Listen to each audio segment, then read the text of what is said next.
Everybody get up. It's time to slam now. Okay, so this is recording number 1. Yeah. What's the date? Happy 2020. It is 112-2020. January 12th to all the Americans out there. That was a little confusing. Sorry. It's January 12th. This is our first recording of the Movies and That podcast show. Yeah. Coming sort of live from a basement. From Liz's basement in the greater Pittsburgh area. Yeah. There's no need to give out an address. No. Find her in her basement at a very chilled basement, drinking warm tea. Yeah. And we're gonna talk about movies. So 2020 is, like, everyone's saying it's the start of a new decade. It's fresh. Which is weird, like, if you think about it, because, like, 2019 was the start of a new decade from 2009 to, it's just weird that, like, extra zeros. It's putting a bow on it, yeah. I think. Right. But because of that, you've been working really hard on, like, reflecting and seeing what the best movies from the past 10 years have been. Right. And you're, like, a movie connoisseur. You've seen... Right. Almost. Like, I've seen every movie. Well, if you haven't... Besides Waves. I haven't seen Waves yet. If you haven't seen it, then you own it. I own over 1,400 films. And counting. That's pretty incredible. I'm not pretentious, I promise. I mean, a little bit, but, like, that's an okay thing. And your name's Nate. I don't think we said that. We're winging it. We're winging this first show. Yes, my name is Nate. And... This is Liz.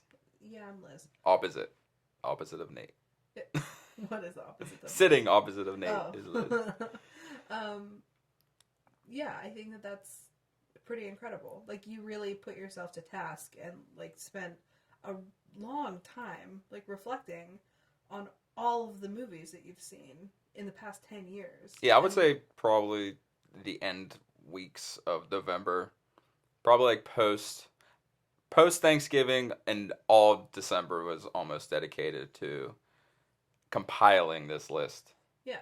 So. And I did not do that. I did not put all that time. No. But only a crazy person, I think. Or a dedicated person. Depends on. It's a fine line. Well, sure. Between dedicated and crazy, I think, sometimes. You are dedicated to the crazy. Okay. I'm good with that. Leave it at that. All right. So I always thought that was really interesting, that, like, you just have this, like, you're like a walking encyclopedia of film. I speak movie quote. Very good. Right. And, like, you don't need IMDb because you just are IMDb. Like, well, actually, let me tell you about this. Well, actually. Meanwhile, I'm, like, the opposite, right? Like, I have, like, the technical training. Where did you get that technical training? I went to film school. Yeah. Where at? The Pittsburgh Filmmakers. That's amazing. I have a certificate in editing. That's amazing. Yeah, so cool. You're pretty well versed in the craft yourself. I understand the process of it. But as far as, like, mainstream, like, big movies and, like, big franchises and things, that's never really been my vibe. So there's a lot of, like, big mainstream movies, or, like, movies that, like, connoisseurs know that they've, like, think that everyone should see, that they, like, think is a masterpiece, and it's not. Like, something that I've seen. Right. I'm not saying it's not something, not a masterpiece. And I appreciate that you, that I'll hopefully be able to get to show you the original Star Wars trilogy. Oh yeah, that's like... Because that's such a huge part of people's lives, that just the fact that you've never seen it is exciting, because you can go in kind of with a fresh slate. Or, like, any Marvel movie. Right. That's another big one. Yeah. Especially right now. Yeah. Coming into 2020. Mm-hmm. Marvel, Disney damn near owned the decade. Yeah. I mean, especially financially. Mm-hmm. So there's a lot of stuff they've made so much money doing, monopolizing evil deeds, I would say. Yeah. They really bought it up, man. They bought up everything, which is, who's to say if that's a good thing or a positive thing going into the future? That's true. You know? But they did. So there's a lot of stuff that I think that you could show me, and for future movies and that podcast shows. Sure. Because this is number 1. Yeah. I'm excited. This is So the jitters are kind of going now. I think this is good. It'll be fine. Sip some more tea. It'll be good. Sip some more of this calming. Sip some tea. Gut calming tea. Yeah. Because we ate so much before this. Herbal tea. This is not sponsored by Cane's No. pub with their deep fried pickles Cane's either. Saloon. If you're in the greater Pittsburgh area. Who doesn't fucks with flatbreads? We rolled into this place and like Nate is really good at looking at menus beforehand and like finding something that he wants. And like he was set on these flatbreads and he was like, "Listen, let's go to Cane's. We're gonna get flatbread. I'm gonna get flatbread. You do whatever you want." And we get there and dude's like, "Nah, fam, we don't have flatbreads." No so flatbreads Nate for Nate. was like, "Fuck it all. Give me like all of the appetizers that you have on your menu." They were very good, but the bellies is full. And the tea, the belly calming tea is, I think, certainly helping. Good. So is there anything you want to add on before we get into the 20 honorable mentions for my personal, I want to say that, my personal list. This is not the definitive list, best films of 2020. This is completely subjective. Right, it's all opinions, right? Right. Like, it's just us sharing our opinions of things. Yeah. I think it's also important to know that like this list has been kept a secret from me. This like, this is very much a reactionary list. So like you were part of the process a little bit at the beginning, and then I kind of kept the later half of the process secret from you strictly because I wanted to do this. You showed me like an overarching list of like, hey, I think that these should probably. Like, I am considering putting these on my list. The history of the list, I think, is also really funny. It went from a top 10. Uh-huh. Yeah, it was just supposed to be a top 10. Top 10. Well, and what's funny, no. Like, let's even start before that. Even before this list started, you had, like, it was probably, like, on an A24. Is that right? Yeah, an A24 film Facebook group. Yeah. Shout out to A24, killing it, dog. Yeah, they're for sure not sponsoring this. But A24 is not sponsoring this podcast, and that Movies in That podcast show is not sponsored by A24. But they don't know who we are. But y'all killing it, just so you know. A24 killing it, dog. But like, we're pretty proud of you anyway. We love you, A24. But like, you saw other people posting like a top 10. Oh yeah, it was all over. You made a top 10. Oh yeah, you made a top 10. I posted it. And then you started thinking about it after you did it. Well, think of it, 10 years. Yeah. So many movies. Yeah. Think about. But like you. Even the terrible ones. Yeah. Just think about how many movies. I don't even know how to put a number on it. How many movies come out of the United States in a year? Oh, a ton. A ton. So then times that by 10. Not just big budget, but also like indie, A24 killing. I'm sorry. Yeah, and then foreign films. Right. Films coming out of China. Films coming out of Korea. Right. Worldwide. Yeah. It's a lot of movies. It's a lot of movies. A top 10, I think, is unfair to the art of film. Yeah, I think that's fair as well. The art of film. And that's what started with this list. The cinematic experience. That's right. Yeah, for sure. Well, because you made this list real quick, and then you're like, oh, wait. I made it at work. Take it back. I made it at work, like, sitting around doing not too much. Right. And, like, not really thinking about it. No, just like, this is completely reactionary. Like, knee-jerk, right? Yes, like, that's a good way to put it. So yeah, and here we are. So we went from 2 months later. Top 10, I think, to top 20, to top 30. We just kind of went going up from there. Uh-huh. And now how many are on this list? I got to a top 50. And how many honorable mentions? Okay, so we're just going to... Right now we're at 20 honorable mentions in a top 50. So that's where we are. And that's the evolution of my list for top films of the decade. So are we ready? Are you ready? Yeah. To hop right into it? Uh-huh. Okay, so I'm going to open up my handy-dandy notebook for all you... This is not sponsored by Blue's Clues or Nickelodeon. Yeah. Nickelodeon. Nick Jr. Nick Jr. Wonder where Face is now. Face? Oh, man. Miss that guy. All right. Rest easy, Face. Yeah. Okay, I'm going to take another sip of tea. Great choice. I didn't write down any of the years. I should have. So if you want, I don't think it's really necessary, but all these films are between 2010 and 2019. If you Want me to look that up, and I can look up. Another thing, some movies that I have not seen that maybe came out late 2019. I mentioned Waves earlier. Waves has gotten really good reviews. I feel like that may have made the list, but unfortunately I didn't see it. So if we do get some listeners and they're like, yo, why didn't you include Waves, man? The reason is because I didn't see it. So, sorry, guys. Like, we can continue this conversation, but like, I would like to do take a look at this list a year from now and see if my mind has changed any. I think that's really that's a just even for me, just like a personal like thing, like So like this is for your point of view in this moment. Here we go. Let us begin. Are you ready? Yeah. Honorable mentions. I think we should probably just go through. If you want to jump in, say something about it, go ahead. Her. Okay. Directed by Spike Jonze, I think. Starring the now Golden Globe winning for Joker, Joaquin Phoenix. Joaquin Phoenix. And Scarlett Johansson. I did not see her. This is going to be like, if we go through this list, most of them are going to be like, I didn't see it. I was worried if this was going to happen. Yeah. So I'll try to fill in the blanks, but... Well, I think that I have a general understanding of it, right? Yeah. Like, I think so. And I think that... It gets so much praise. Well, and the idea of it has become a part of the zeitgeist. Right. And I really enjoyed it for what it was. I just... It's a personal preference. You said it was by Spike Jonze? Yeah. That's really cool. Yeah.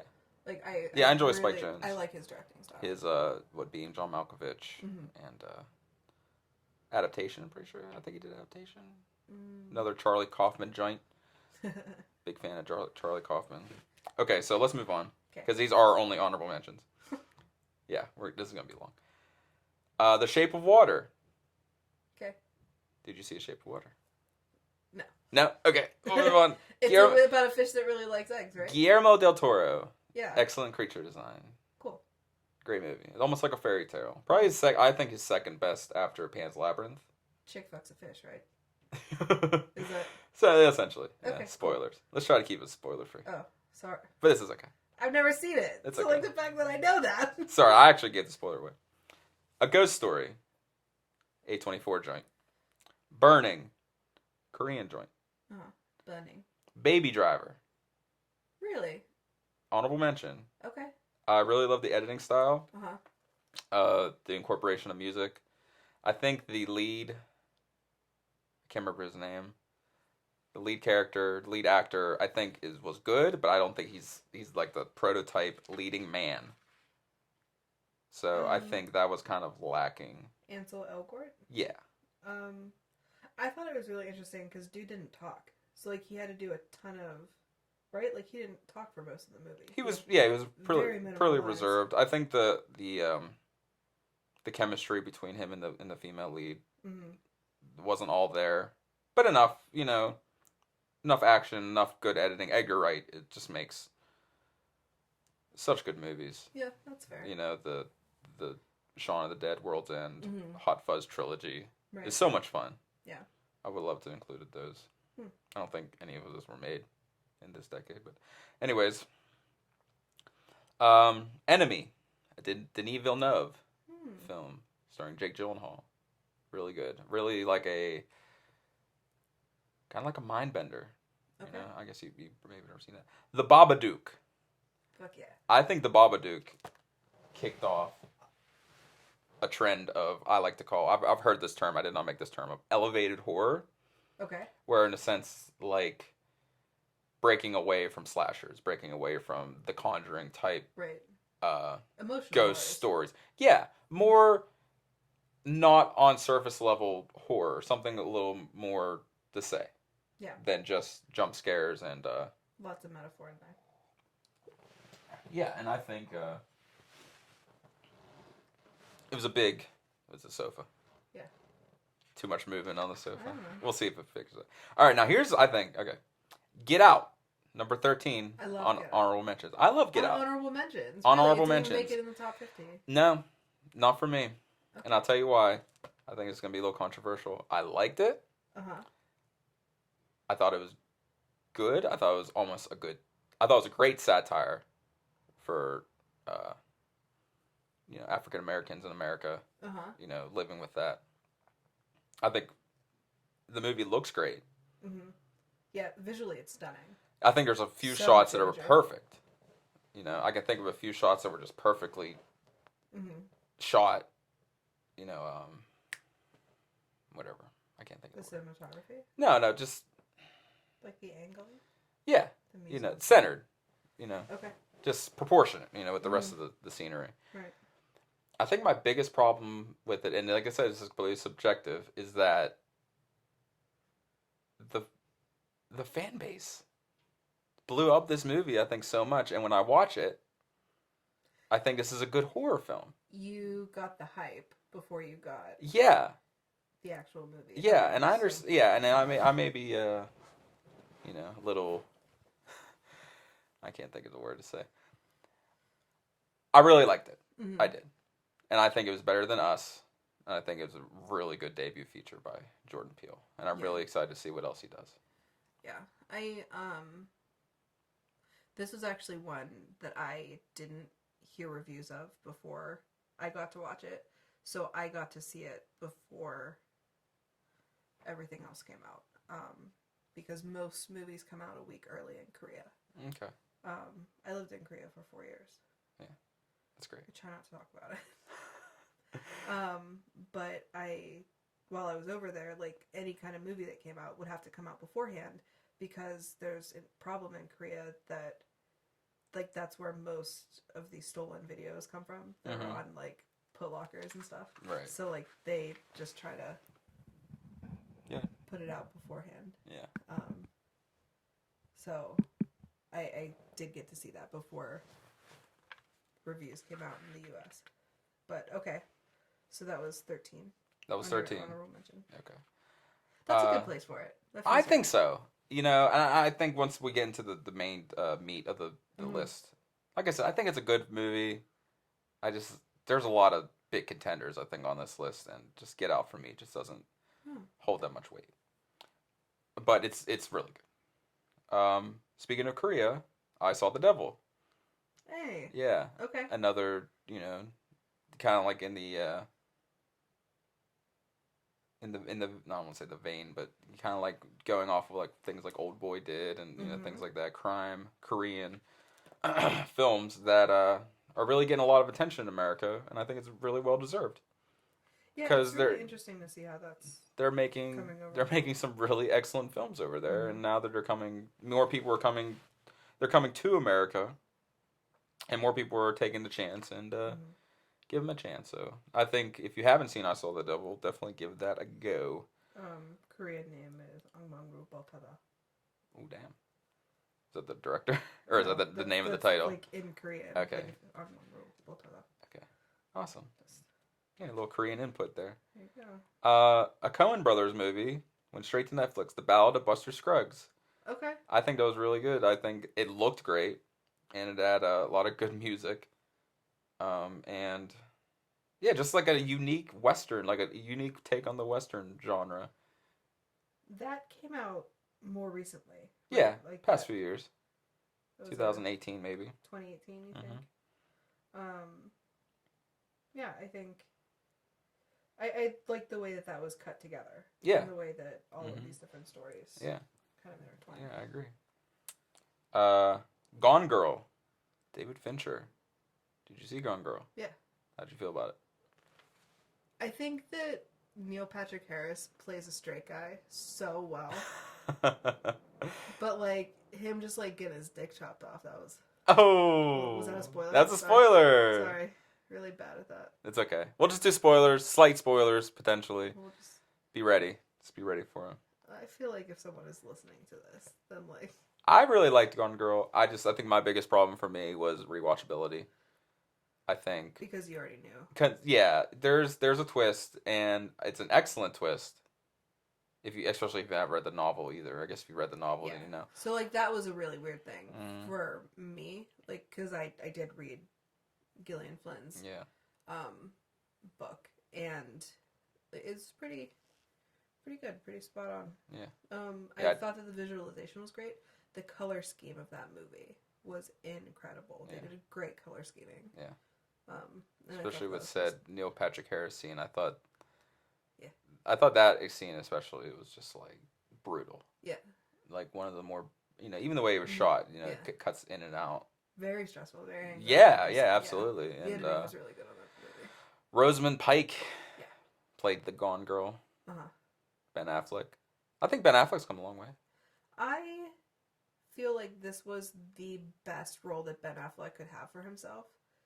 Because he's just supposed to be like this amorphous, like emotionally, like you're not supposed to identify with him because you don't know what's happening, right? Like very like you're almost as clueless as he is. Yeah. Right. If you believe him, anyways. Right. So like that's the big thing, right? Yeah. Like in him getting ready for that, he did a lot of following on Scott Peterson. Oh. So, yeah. I also love the. My mother's a big fan of the Nancy Grace. Okay. At the HLN. This podcast is not sponsored by HLN. No. The HLN courtroom shows. Nancy Grace, pretty sure that's her name. Yeah. She was all over her TV. Yeah. During all the... Who's the big... I don't know. But I like how they represented her type of character in that. That kind of gave me like a... Hey, I know that. Absolutely. I think that's a good point. So yeah, absolutely. So Gone Girl, I really enjoyed that. Prisoners, another Denis Villeneuve. Did you see this? No. It was really good. Was it? Roger Deakins has some of the best shots I've ever seen. One in particular with Paul Dano. Mm-hmm. I love Paul Dano. He there's one shot in there. It's almost I almost hold it up to a shot from Psycho. Norman Bates looking through the peephole. Okay. Norman Bates is looking into a room where Paul Dano's character is looking out. Oh, cool. And it's just through a little hole in the wall. Yeah. And it's just like almost like a mirror image of each other. Oh wow. Almost like it almost felt like an homage because even it's framed almost like reverse shot, except one's looking in, one's looking out. All those two always had a connection with that. That's probably one of my favorite shots of the decade, if not ever. Wow, like really? For real, yeah, it's absolutely brilliant. I think I'll show you too one day. Number 8, we're almost getting through it. Wow. Inception, Christopher Nolan. Okay. Yeah, I think this is another problem I had with Gone Girl is rewatchability. I think the first time you see Inception, it's visually amazing. Right. Story-wise, it's interesting. It's confusing enough that it keeps you along. Yeah. But I think once you watch it a few more times, you start to see the holes. You start to see the cracks. It's solid. How many times do you think it takes to rewatch to feel that way? Well, I've probably seen it about 5 times. Okay. Probably, maybe more. But when did you start seeing those holes? 3. Okay. I don't know exactly, but probably around like the 3rd time I watched it, I was kind of getting bothered by some of the aspects of the story. Sure. But visually, I think the acting's great. Leo's great. Joseph Gordon-Levitt, where are you, buddy? We miss you. I'm not sure where you've been lately. He's been making kids. Has he? Just popping out kids. I'm pretty sure. Correct me if I'm wrong. Good for him. Comments below. Yeah, comments. Let's get some viewers. Let's get some dialogue going. Some dialogue in it. Number 7, Moonrise Kingdom. Really? Yes. Okay. I love Wes Anderson. I'm getting a little bit annoyed by his style. Not so much annoyed. I love his style. I want something else. You want more? I want more. Okay. I don't need that much more. I don't need anything that different. I love that what he's doing with stop motion. Yeah. I think Fantastic Mr. Fox is one of my all-time favorite movies. Chef's Kiss. Isle of Dogs, I think, was a good follow-up to that. Not as good, but I thought it was good. Not a follow-up in the sense that it's a sequel, but almost like a spiritual Wes Anderson stop-motion sequel. Right, a continuation of... Sure, it's style. Yeah. But it's... Yeah. Come on, Wes. We love you. He doesn't care. He's never going to listen to this. But hey, he's our biggest fan, didn't you know? This not sponsored by Wes Anderson's film company. Not sponsored by Wes Anderson. But, okay. But no, I really did love Moonrise Kingdom. I think it's a really nice story. Yeah. Two kids, almost like a Romeo and Juliet-esque type forbidden love. Yeah, a little bit. Between the kids, Yeah, I guess that's... Kid from wrong side of the tracks. Girl. Wes kind of a Anderson straight takes up a lot girl. of archetypes. Yeah. Right? Like, he, like, cherry picks the archetypes that will fit perfectly. And I think also, I heard this recently somewhere, might be the last movie Bruce Willis cared about. Whoa! Shots fired at Bruce Willis. Yeah. You're not really doing too good, buddy. Yeah, I definitely think not I think sponsored you by Bruce Willis. I think you ruined Glass. Like, Glass is like a M. Night, physical concept? no, or like M. Night Shyamalan's Oh. third superhero movie, I Glass. meant, like, we just can't have Windows. Yeah, anymore man, 'cause Bruce Willis Willis. fucked it up. Bruce Willis, man, not stepping up his game. He's Mhm. waiting for that last Die Hard, apparently, or something. I'm not sure. You think so? I don't know. We'll Or the move next on. Die Hard? Okay, I'm gonna need you to look up this guy's name. Yeah, absolutely. I'm gonna tell you because I cannot remember his name for the life of me. Yeah. The director. But number 6, Beyond the Black Rainbow. I don't think you've seen this. No, absolutely not. I will say, story wise, it's there. I think it's good and it's different. But visually, this is where this movie comes into play. It's a horror movie? It's a sci-fi horror.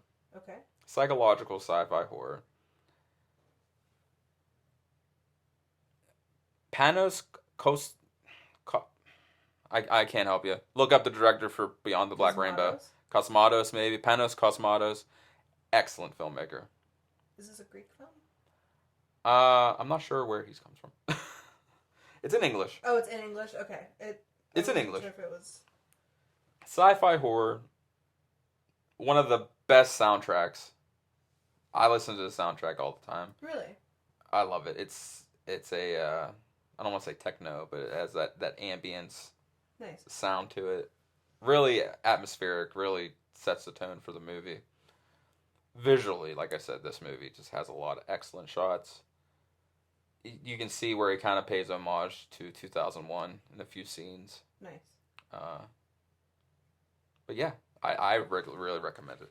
So back on the soundtrack, is it like who's the guy from Nine Inch Nails? Trent Reznor. Yeah, is it like not so much that vein, not so like... much Trent Reznor, almost like a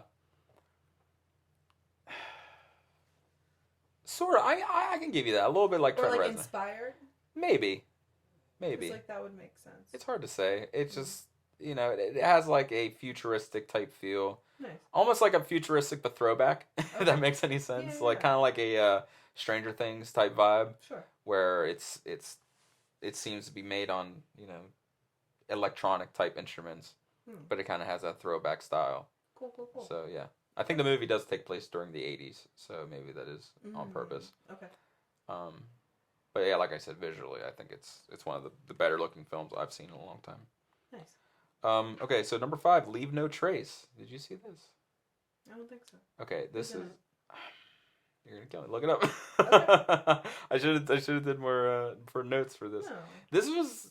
I think this had a lot of hype when it first came out, and I absolutely fell in love with it. It's really a character study. Okay. It has to deal with a father with And PTSD. this came out recently. A few years ago. Okay. A father with PTSD. I'm pretty sure he's a veteran. Mm. Has a daughter. Can't live in society. Can't function as society. So him and his daughter live out in the woods, essentially. In Portland. In Portland. Yeah. But it's not Portlandia. No, it's not Oh. Portlandia. No, it's very much a slow character study, but I think the acting is excellent. Cool. I think the story is really good. It has another shot that I just once you see it, once I saw it, I fell in love with it. I said, "Wow, that is just metaphor and meaning on screen." I think it's really hard to describe, so I say just go watch it, give it a shot. It's a slow burn character study, but it has a lot of heart, and I really appreciated it. It really stuck with me. Director was Deborah Granick. Okay. And the writer, so Who's writer it? and director. Who starred? Ben Foster. Ben Foster. Was the dad. I really love Ben Foster. I think he's done a lot of good things.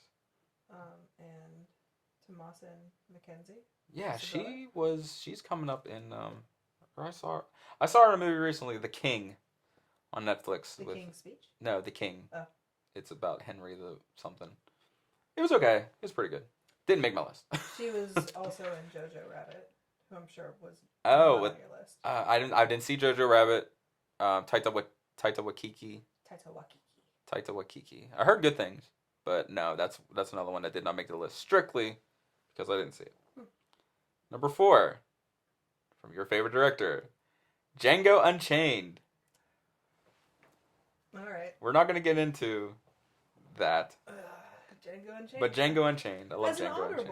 As an honorable. I'm honestly surprised for you that it's not higher. Yeah. No, I really did. I love it. I love the soundtrack. I love Tarantino. What put it in an honorable and not on the actual list? I think that it was a little too long.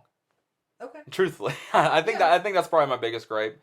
I think it was a little too long. Did you feel like there were too many plot points? Like, and then? Not as much as like Inglourious Basterds. I think the story is a little more linear. Mm-hmm.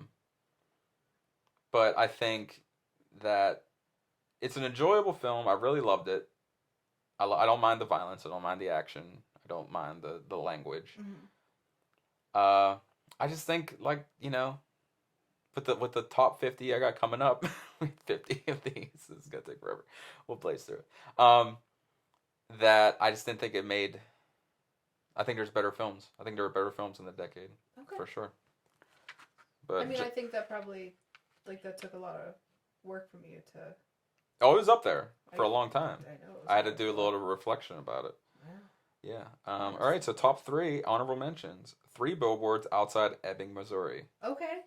I really like this. Frances McDormand. Yeah. Woody Harrelson. I thought were really good.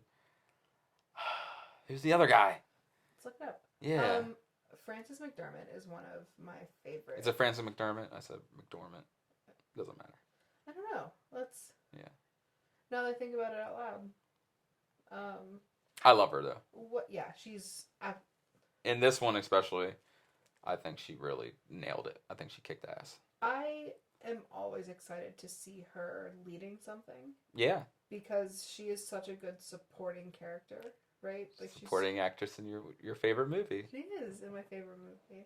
I love her. I think that she's really, really good at what she does. And when she gets the chance to carry a film, I'm hyped for her. I'm hyped for that. Yeah. And like Woody Harrelson, it's just Woody Harrelson. Like, best. Sam Rockwell. Sam Rockwell. I love Sam Rockwell. Cool. He is absolutely killing it. I'm a bigger fan of Norman Rockwell, but like. Nice. Thanks. Nice little segue. Thanks. Segue into nothing, actually. That's right. Just a non sequitur. That's what that's called. Yeah, sure. Number 2. Are you ready to move on? Yeah. Do you have anything else to add about three Billboards?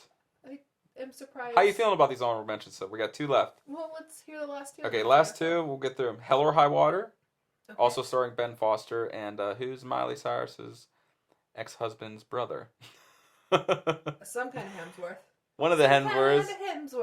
Or is it? Let's find out. Or is it him? I think it's him. No, it's a Hemsworth. Give me the name one more time. Hell or High Water. Hell or High Water. I did not see this. Okay, Hell or High Water, I think is. It's not him at all. It's Ben Foster and Chris Pine. They look the same. No. Chris Pine and Hemsworth. Hemsworth. That no, not Chris Hemsworth. That Hemsworth. The other Hemsworth. Liam. Liam Hemsworth and Chris Pine are the same person, but they're not. But they are. I don't. There has to be internet pages dedicated to guess who this is, Chris Pine or I think it's more Liam Hemsworth. There's so many Chris actors, But it's not even Chris Hemsworth. Chris Hemsworth's Thor. Everyone knows Thor. Everyone knows Chris Hemsworth. Right. He's the man. Liam couldn't hold down Miley. Right, but it's couldn't hold her down in her Jordans. Yikes. He's not even in this. Chris Pine, though. Yeah, Chris Pine. Chris Pine does great. Chris Pine was not married to Miley Cyrus. Chris Pine and Ben Foster in this movie. You really like that dynamic? I love it. Just them two together I thought was really good. I thought the script was excellent. That's one thing I'm not really mentioning. All these movies have excellent scripts as far as I can tell. I think Beyond the Black Rainbow. Like I said, not really story heavy. I did, yeah, I know. Okay, yeah. I think I might skip one. Why did it at the end? Because these are just honorable mentions. Um, but I think this one especially. I think this one had a killer story. It also has the dude. Jeff Bridges. Jeff Bridges. I love me some Jeff Bridges. Jeff Bridges is really good in this movie. He plays a cop. Okay. And he plays a pretty. I think he's like near retirement. You know, last days are ahead of him. He gets his case. Kind of lights a fire underneath him. It's really good. And this is almost it's a modern Western, you know? And someone who I have grown to appreciate the older Westerns, I really like to see these newer, yeah, they look. You like newer Westerns? I like the idea of modern Westerns set in modern day. I think Hell or High Water is really good, and I think No Country for Old Men is really good, and a movie I'll talk about later. I'm not going to mention it now. Whoa. Is, because it's on my top 50. Is it? It's high. I think the modern Western is a really untapped genre that I think could make some big moves if, you know, if it can get generated into the right audience. Do you think that is a genre that requires a big budget, though? I don't. Really? I really don't. I mean, think about the spaghetti westerns they made. Sergio Leone. I mean, get some desert, get some old abandoned town. So what you need is to get yourself a desert. Get yourself some desert. Get yourself some horses. Get yourself some shotguns. Get yourself some beat up trucks, and you're boom. You're ready. You're ready to go. Fair enough. What's your number one on your honorable mentions? I think I skipped one. Did you? I'm just gonna mention it. I may have mentioned it, but A Ghost Story. Oh, you didn't say that one. I think I skipped that. That was 18. I think I went from Shape of Water to Burning. You sure did. Yeah. Okay. So A Ghost Story, one of the first A24 movies I saw, because A24 Killing a Dog, not sponsored by A24. I love it. I loved it. I think the stylized version, or the way they framed it, you know, with the aspect ratio, I thought was really good, and just like a really, no pun intended, a haunting tale of like the afterlife. Yeah. You know. Okay. It's just a totally different perspective. You know, not your it's not your typical ghost story. You know, it's something a little deeper. You know, and it's a tale that transcends space and time. I think is one of the taglines used in the movie. Oh, really? Yeah. Cool. All right. So, anyways, number one. Yeah. Ex Machina. Really? That's so low. Yeah. I thought that would have been in your top 50. No, okay. And I'll tell you why. I will not tell you why now. I'll tell you why when I get there. But I didn't like this movie when I first saw it. This one actually had to grow on me. Really? I didn't really like it the first time I saw it. It was a grower. Okay. A grower, not a shower. But yeah, we went there. But yeah, I think the CGI in it is excellent. I think the story, like I said, had to grow on me. The acting is great, and it's just like a it's a windy road of deception and trust. And you know, who do you root for? You know, but first time I watched it, I had a hard time rooting for the person you're supposed to root for. See, you I know? like shit like that. Yeah, and I think the first time I watched it, I wasn't ready for that. Yeah. So that one had to grow on me. That's fair. Yeah, so I think that's it. Almost made the cut, and I really loved it. But do you think there's something on your top 50 that does the same thing but better? I don't know. Let's get there. Okay. Let's turn the page. Turn the page, Bob Seger.